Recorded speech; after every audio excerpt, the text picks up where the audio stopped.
La colère des étudiants du social n'est définitivement pas prête de se calmer. Ce matin, près de 200 étudiants ont défilé dans les rues d'Angers.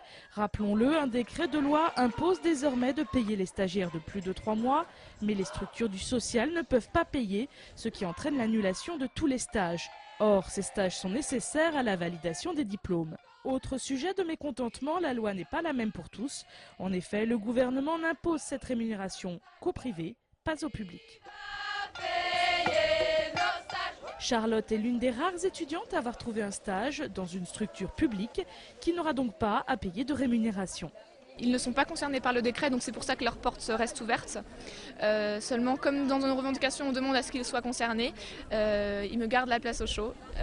Tant que la situation n'est pas débloquée, je ne partirai pas en stage comme tous mes camarades. Nous ne partirons pas en stage tant que les 900 étudiants du campus social n'auront pas leur stage. Rencontré par hasard, Christophe Béchu, président du Conseil général, soutient les étudiants. On a été amené au cours de ces dernières semaines, au cours de ces derniers jours plutôt, à saisir Xavier Bertrand, qui est le ministre de tutelle, et à faire savoir à nos partenaires qu'on était, nous, Conseil général, très investis dans le champ social, évidemment favorables à ce que des gratifications puissent être versées aux stagiaires.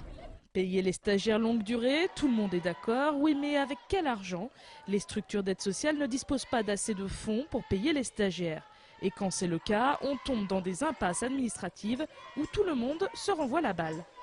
Ce matin, on a été reçus, on a eu un rendez-vous un petit peu improvisé avec Monsieur Lebeau, le directeur de la DAS du Maine-et-Loire, qui nous a expliqué que pour lui, c'était pas un problème d'argent, que lui,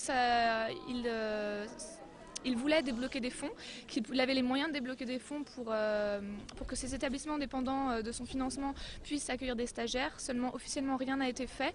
Donc les établissements, pour l'instant, ne s'engagent pas parce qu'ils ne peuvent pas s'engager, par exemple, à prendre 4 stagiaires s'ils ne reçoivent le financement que pour 2. Les étudiants ont bloqué ce midi la rocade. Ils ne comptent pas en rester là.